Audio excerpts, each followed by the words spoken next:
Hello, everybody, and welcome to the second installment of Office Hours with Senator Richard Burr. Today, we're going to take a little bit of a different tack. Instead of talking about what you might expect from the incoming administration, we're going to talk about what you might see in the next few weeks of the outgoing administration, or the so-called lame duck session. I'm going to ask that you also go ahead and start thinking about your questions and put them in the Q&A as we go. We'll make an attempt to answer questions at the end of this discussion, or if not, hold them for a future session. So I'm going to start by asking my fellow panelists to introduce themselves. And first, I'll tell you, my name is Kirsten Axelson, and I am a senior policy advisor with DLA Piper. Now, could I turn it over to Senator Burr, please? Richard Burr, and delighted to be providing this bi-weekly, or excuse me, bi-monthly event. We're gonna cover a lot of things today, but we'll talk also at the end of this about what we're going to start in January. Let me turn it over to Karina. Hey, everybody. Nice to see our repeaters again, and welcome to the new folks. My name's Karina Lynch. I'm a partner at DLA Piper, focused a lot on healthcare and working with the government affairs practice. Nice to see everyone again. And with that, I'll turn it over to you, Tony. Thank you, Karina. And hello, everyone. Tony Samp. I'm a principal advisor in the government affairs practice here in Washington, D.C. I'm also the head of AI policy. Looking forward to chatting with you all. Thank you. So, Karina, I'm going to turn it over to you for the first question for Office Hours with Senator Burr. Okay, great. Well, Senator, here we are as we get closer to the end of the year. Wondering if you can talk to us a little bit about what does it mean when people say a lame duck session? Do you think there are particular issues where the Biden administration is going to aim for closure on policy matters that have been important to that administration before we get to the end of the year and they hand things over to Trump? Well, Karina, as you know, in the past, lame duck session and Christmas tree were synonymous because everybody envisioned that when we get to the lame duck session, meaning you're at the end of the calendar, you're at the end of the 2 years, and really the legislation that's sort of not been able to find a vehicle to ride on is now eligible to be put on that last vehicle running. And in this case, it was two pieces: the NDAA and the CR. We don't have finality yet on the CR, but it looks like there's not going to be a Christmas tree this year. It looks like there's going to be a lot of things that are left behind, but Congress is focused, and they have to focus on getting a spending bill. I believe by next Wednesday was the date that the current spending bill expires. And it's our expectation now that they will pass somewhat of a clean CR that will go to the end of February, maybe first or second week of March, but no longer than that, which means Congress is going to have to go back and redo this probably at the same time they're redoing a debt ceiling. Thank you so much. So the next question is for me. What can be overturned? What actions could the Biden administration take now that could be overturned by the incoming Trump administration, and how would they do that? Well, Kirsten, there's going to be no legislation. So everybody's focused on what the federal agencies might do from a rule standpoint. And any rule that is initiated in the last 60 days can be reversed in the new Congress. And it's a Congressional Review Act is what it is. It was used by Democrats when they took over the majority. It'll be used by Republicans. So it really means that anything that initiated by any of the agencies, the next Congress can go in and with a simple majority can eliminate that rule. And it's a tool to try to keep an administration honest in the last several months, because if they did it before then, it might be the subject of affecting an election. And I think this is a very appropriate thing to put in to make sure that nobody games the system after the election, that the American people understand up front everything that an administration is going to do.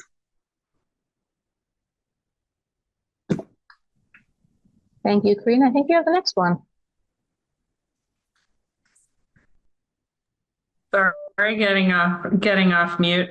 Um, there's been a lot that's been in the news lately, Senator, about what's important for business leaders to know in the coming weeks. What should they be looking out for as these nominations are coming down the pike, and we start to see Congress scheduling hearings for President Trump's nominees? Well, as everybody's focused, we've had 73 total nominations so far.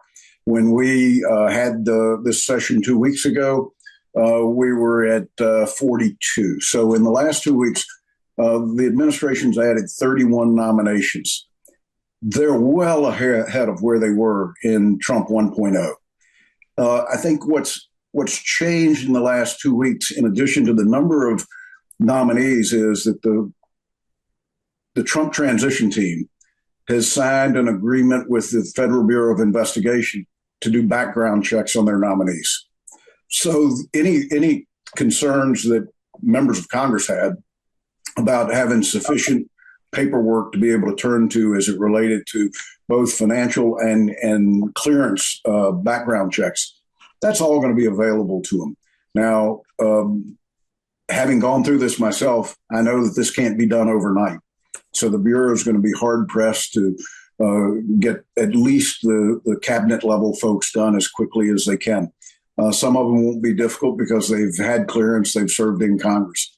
The ones that haven't, it may be a little tougher. But when you look at the last 2 weeks since we got together, it's a combination of 31 new nominees and FBI background checks that will be done. So business can be assured that the individuals are going to be vetted correctly.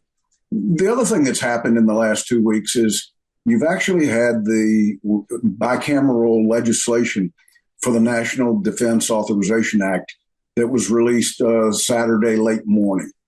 We're still going through that, as probably many people that are on this call, looking at the language to see what got in, what didn't. Already we found some things that we thought would be in there that didn't get in. Well, that's what happens when you've got to work things not only out between the House and the House and the Senate, but you got to work it out between the House and the Senate. So this will be that annual authorization bills for the Defense Department. That should pass the Congress this week. I think that if you look at the House rules, I think, and Tony might be able to correct me, I think the House rules would say that the first day they could vote on it in the House is Wednesday. What that tells us is the House is going to do it this week. The likelihood is the Senate will take it up quickly, which means that we may see a continuing resolution as early as the beginning of next week, and Congress may be out of here by next Wednesday. This may not be a Christmas Eve, and I hope it's not, for everybody's sake, that we can have a normal vacation this year. Yeah, I believe that the House Rules Committee is taking that NDAA bill today, and so hopefully they will get that done, and the Senate can do its work. Thank you. That was really helpful. I'm going to turn it over to you, Kirsten. I think you might be teeing up a question for Tony. I am, but before I do that, would you mind, Senator, defining what a continuing resolution is? Because maybe not everybody on the call knows. Well, good idea. The great thing is, Kirsten, there's no single definition to it, but a continuing resolution is a period of time determined by both the House and the Senate that they will extend the current spending authorizations. That's not new spending, so they haven't worked out appropriations bills, but it's extending the current 2024 numbers into 2025. And the reason this is somewhat problematic, it doesn't take into account areas that need investment. It's our hope when they do the continuing resolution that there will be what we call a sidecar to it that will have the emergency supplemental, probably up to $100 billion. And that's for the multiple hurricanes and the fires that have gone on. It's to replenish FEMA and some other agencies. So hopefully that will be part of the continuing resolution, but that would be the only new spending that was in it. Everything in a continuing resolution would be mirroring what was already passed in 24. Thank you so much. Okay, Tony, artificial intelligence. It seems like the only thing any of us talk about anymore. There's been some discussion about what regulations might be issued by the Biden administration before they leave. What do you think might happen in the coming weeks versus what do you think is going to be left for the Trump administration to deal with? And how do you think the tone of how the different administrations might approach regulation of AI will be different? Yeah, I think there's been a whole lot of excitement, as you mentioned, right? There's been a bunch of focus from industry, from policymakers on artificial intelligence as a whole and its use cases. And in the last 2 years, particularly, whether you look at the Senate, the AI Insight Forums that Senator Schumer and Rounds, Young, and Heinrich all led last fall, and you look at what the House AI Task Force, 24 members, bipartisan, working together to really try to understand the issue and what's important from a business perspective and what kind of safeguards and trustworthy elements are needed in order to allow the technology to flourish here in the United States. I think both parties and the one underlying or common denominator you could say is they all look at artificial intelligence as a means of staying competitive. And whether that's against China or others, it's how does the United States continue to lead in that space? And so you look at what happened in the election and in these post-election weeks here, you're going to have what a lot of folks thought there might be a chance at getting AI legislation across the finish line. There was a lot of bipartisan bills where members worked together on over the last couple of years. And whether it's for AI standards development or research, investment funding, or even third-party audits and certification, these types of things where they passed out of committee, they are ultimately not going to pass by the end of the year. It would take a Christmas miracle to see those actually get signed into law in the coming weeks. Now, that does not mean these will not resurface next year, because a lot of these, again, they are Democrat and Republican supported. There's remains an interest and desire to start setting the standards, the types of guardrails in the United States without overstepping, without over-regulating, and those will continue. And so there's going to be a whole lot of action. I think an example of that, we should expect either this week or the next, the 24-member House AI Task Force, led by Obernolte and Ted Lieu. They're supposed to release that, and that's going to inform actions next year.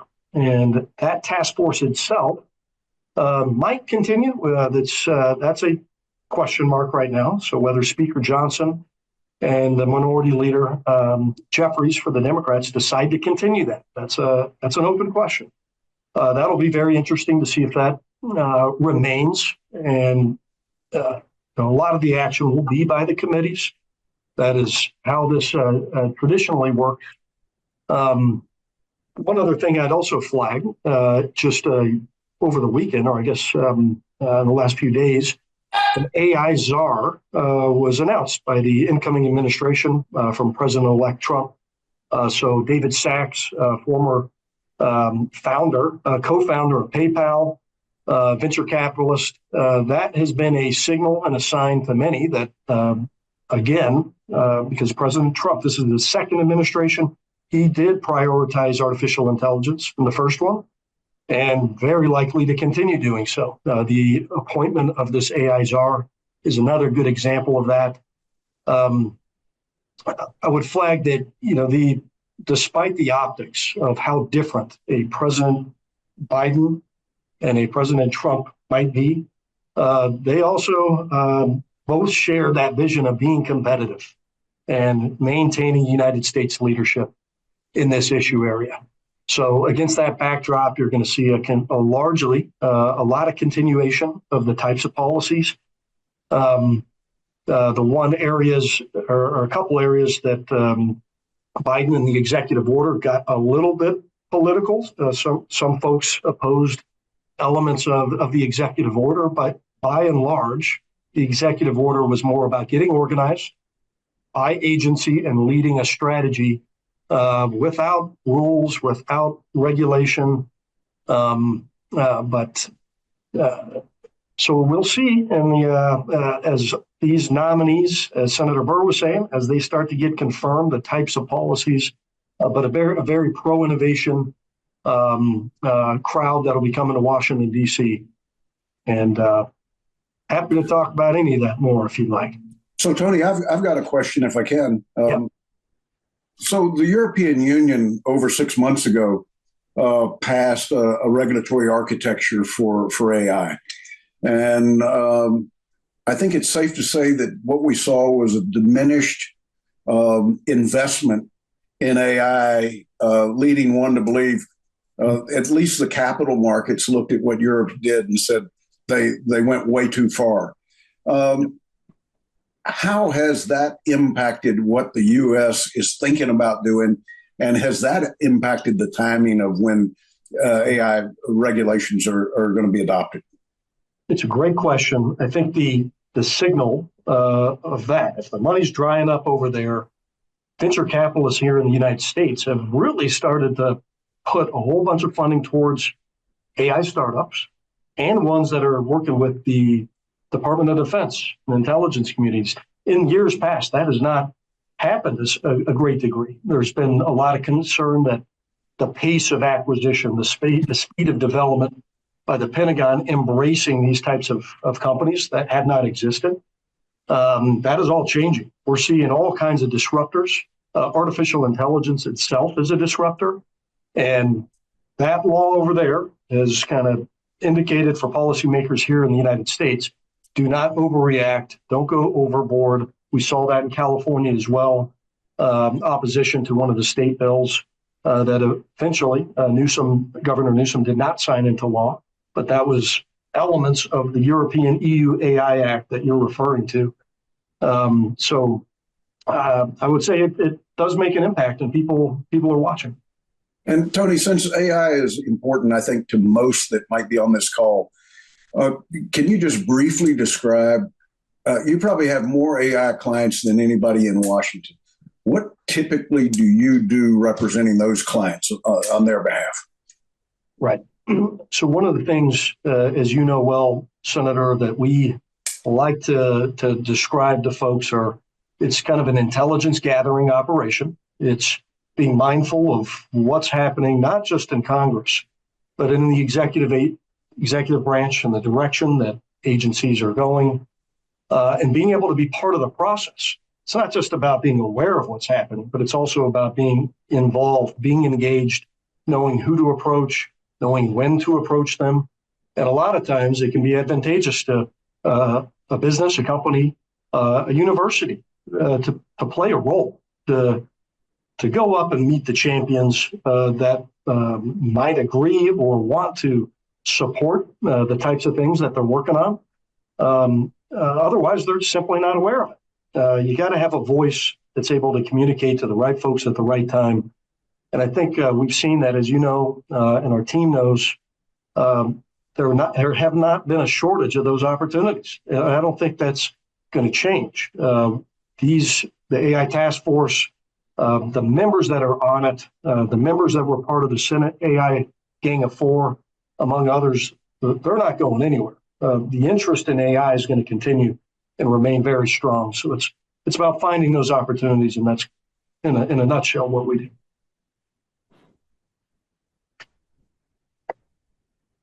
Hopefully that's helpful. Thanks, all right, Tony. I think my final question's to Karina. Thanks. Oh, okay. And just want to remind folks, if you have any questions, feel free to drop. We have a few moments left and we'd be happy to answer them. So if you do have any questions that you'd like Senator Burr or others to opine on, please do drop them into the chat. But with that, Kirsten, did you have a question for me, or shall I go? No, I think you got the last one. Yeah. Okay, all right. Senator, can you talk a little bit? It sounds like we're getting close to the end here with the CR. I know there were some negotiations going back and forth over the weekend. In addition to them dropping that behemoth NDAA bill on all of us to read over the weekend, there was some back and forth on the healthcare pieces as well, like things that members really do want to address before the end of the year, like the physician fee schedule. Potentially rolling back the administration's nursing staffing requirement. It was interesting to see the two pieces and to see how far apart the Republicans were from the Democrats on what they wanted to see happen before the end of the year. So with that, maybe you can just talk a little bit about what you think we should expect to see in January. Once they get out of here, hopefully before the 20th when the CR expires. What do you expect January is going to look like for us? Well, as we covered 2 weeks ago, first and foremost, a debt ceiling that expires is going to be sort of a primary focus of Congress. And if I were the new administration, I'd want that debt ceiling done before I was sworn in as president. So I hope there's a quest to do that. If they extend the CR to February, you're going to see the CR continue to be a focus. You're going to see people trying to load in legislation on top of that. But we've got to remember that when we get into the first of the year, you're going to start to have the construction of at a minimum, two reconciliation packages. One reconciliation package built around taxes. And I think it's safe to say the second reconciliation package probably developed around immigration. When we come back in January, not only are we going to, in office hours, are we going to talk about specific nominees and the agencies that they had, and we're going to bring in individuals from within DLA who know the agencies very well, and we'll have an opportunity then to understand the backgrounds of the individuals a little bit more. But in addition to that, we're going to spend the first part of January trying to anticipate and to walk everybody through what executive orders we think the president might initiate on day one. If you heard him on Sunday, he was really specific about immigration. There's going to be an immigration executive order, and it's going to primarily drive the deportation. But the president also said on Sunday that there should be a way for us to work out legislation to take care of dreamers.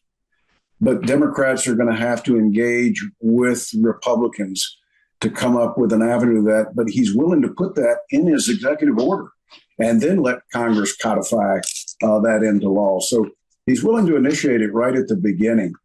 I think we also have to understand that the likelihood is that the president will initiate an executive order on day one that is a return to work and says to federal employees, you're going back in the office 5 days a week.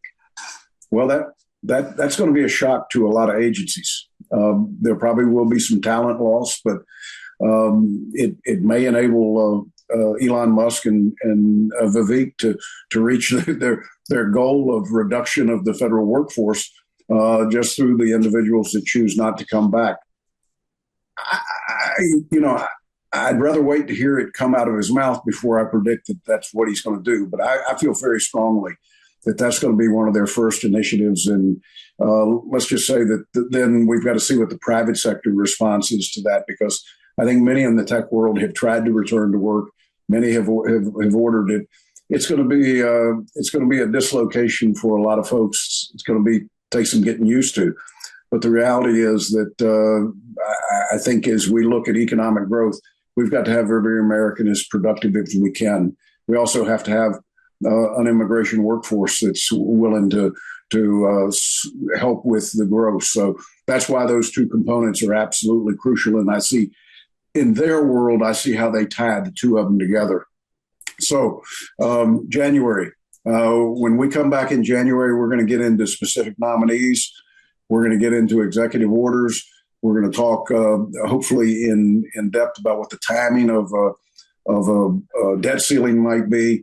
And more importantly, as we get into January, I hope that we're going to be able to talk in specifics about what reconciliation packages look like, how they're able to do them, and why it only takes a simple majority to pass a reconciliation package. Back to you, Kirsten. I think that's time. So we will follow up on questions in our next office hours. And thank you all for joining. I hope to see you in January.